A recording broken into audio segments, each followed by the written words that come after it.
ටික දවසර කලින් මම දැක්ක ඉන්දියාවේ අලුත් හංක එක රිලිස්සලා තියෙනවා. පරණ හංකකේ ලුක් එකේ නම් මම එච්චර ෆෑන් කෙනෙක් නෙමේ. හැබැයි මේ අලුත් හංක එක ෆොටෝස් වලින් දැක්ක විදියට සෑහෙන good looking බයික් එකක්. ලක්කෙක් කියන්නේ මම අද TikTok එකේ ඉද්දි දැක්කා මේ අලුත් බයික් එක ඩිස්ප්ලේ දාලා තියෙනවා කොළඹ මෝටර් ෂෝ එකේ. අපි කොළඹ මෝටර් ෂෝ එකට ගිහිල්ලා බලමු මේ හංක එක ඇත්තටම ෆොටෝස් වල තියෙනා වගේ good looking ද තා මොනවාද මේ බයික් එක ගැන අපිට දැනගන්න පුළුවන් විස්තර කියලා.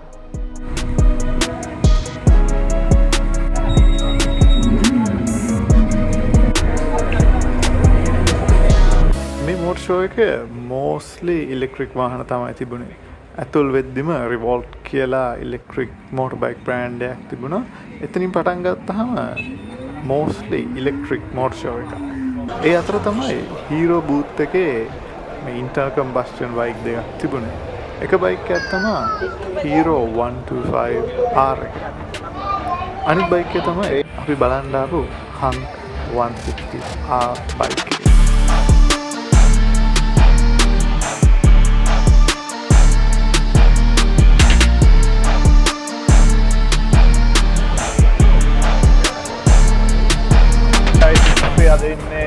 කොළඹ මෝටර් ෂෝ එකේ හීරෝ බූත් එකේ අපි මයි පිටිපස්සෙන් තියෙන හීරෝ හංක් එක අලුත් 2025 දෙන එක මේ බයික් එකේ මම පොඩ්ඩක් මේ ඕෆ් ද කැමරා මේ එතන ඉන්න ගයිස් අතර කතා කරා. ඒගොල්ලෝ කියන්නේ බයික් එක ලක්ෂ 10ක් වෙනවා කියලා. 9,99,900යි. හයි ගයිස්, අපිට මේ හීරෝ බූත් එක කට්ටියක් ගාන වැරදියට කියලා තියෙන්නේ. ගාන 9,09,000යි. මාත් ඒක දැනගත්තේ අපේ කමෙන්ට් සෙක්ෂන් එකේ කලින් වීඩියෝ එකේ. මේක වීඩියෝ එකේ රීඅප්ලෝඩ් එක. ගාන 9,09,000යි. 5 years warranty එකක් හම්බ වෙනවා. 70,000 kilometers එනකන් warranty එක තියෙනවා. අපි පොඩ්ඩක් බයික් එක ළඟට ගිහිල්ලා බලමු බයික් එක ගැන. මේ තියෙන්නේ guys Hero Hunk බයික් එක අලුත් එක. Hunk R160.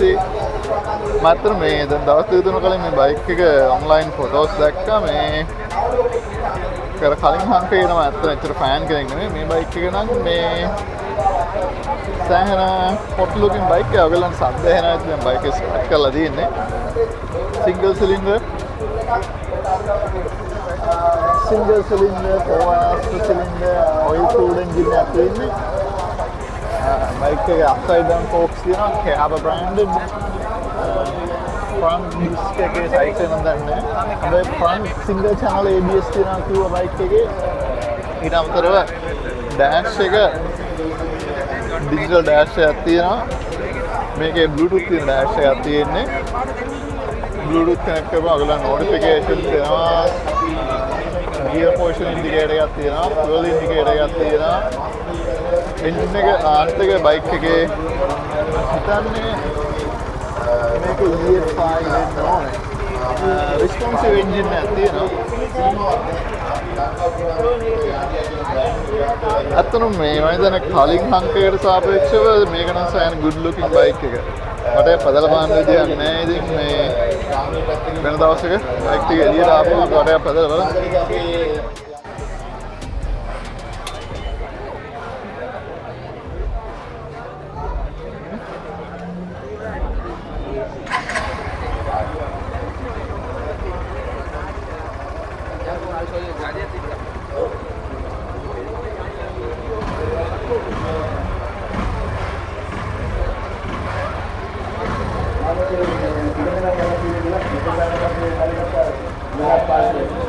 බයික් එකේ ටෙක්නිකල් ස්පෙක්ස් ගැන කතා කරොත් 4 stroke 4 valves cylinder 163cc engine එකක් තමයි බයික් එකේ තියෙන්නේ. maximum power output එක 16.9 brake horsepower තියෙනවා.